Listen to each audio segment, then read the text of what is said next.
So while the whole month of October is Breast Cancer Awareness Month, the Breast Health Fund is available to you year-round. So Brianna, you really don't have to apply for it. You don't have to support it just this month. This is just a good time to talk about it. Yeah, absolutely. Just like you said, there's a lot of focus in October, but this is a year-round fund that you can apply for at any time. So it's not like we have like an application window or anything like that. So like we said before, go on the website and fill out the application, and we help people along in the process if they have questions or whatever they need. So it's pretty simple to do. What impacts have you both seen with women or men having access to this fund and being able to afford the treatment that they may need? Sure. Well, you know, for me, on my side of it, I kind of like keep the paperwork together and do the, administer the checks and things like that. So I end up seeing a lot of like the bills and hearing the stories about what people are going to use money for, and the amounts are outrageous for how much it costs. And it's not just chemotherapy, it's the travel, or it's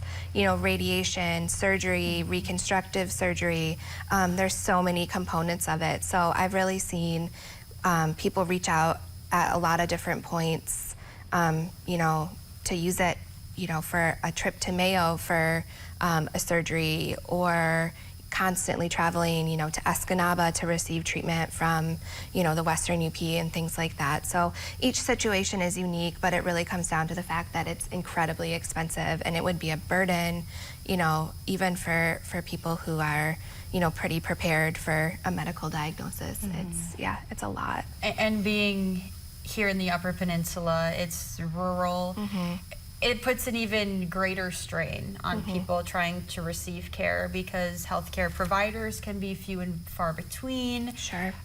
You have to travel farther to receive care. So it's almost always includes a little something about travel for people being able to afford that, having to take time off work, hotel stays and things like that. So that's, fairly unique to our area, that there's a lot of distance to be covered depending if you need something, specific. So, when in the past, having administered this fund, do you find that there's a particular type of person, maybe women over 60, that tend to reach out, or do you really see and care for people all across the board? All across the spectrum. And that's, I think, important to reiterate too, is this can affect anybody.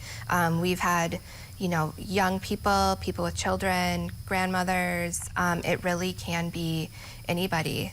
So it's important to be aware that it could affect so many people.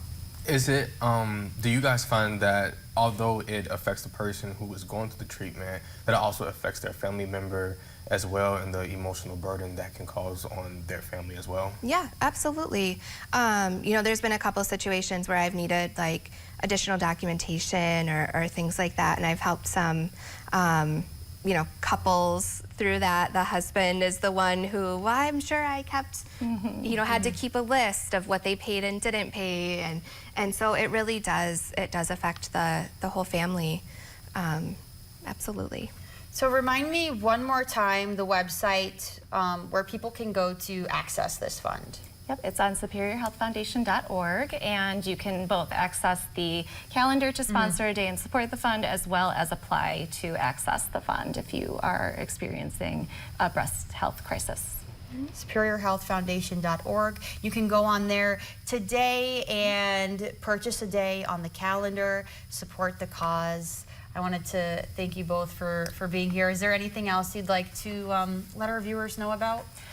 Just that this is a really important community initiative, and we could not do it without that support. So I want to, we hear the thank yous from the individuals that are getting funds from the Breast Health Fund, but we want to put that thanks back out to the community as well and thank them for supporting this. A strong community creates an even stronger community, and that's one thing that I love about our Yooper community, is that we always have the backs of the people who need it when they need it. Yeah. So Absolutely. incredible. Thank you so very much for being here, for being a part of Upper Michigan Today this morning. I will make sure to share all links to these resources to our website, uppermichigansource.com. We do have to take another commercial break, but when we return, we are shifting the topic of our focus just a little bit. We're still talking about healthcare, but we will be talking about the importance of maintaining physical activity for aging adults. Stay with us.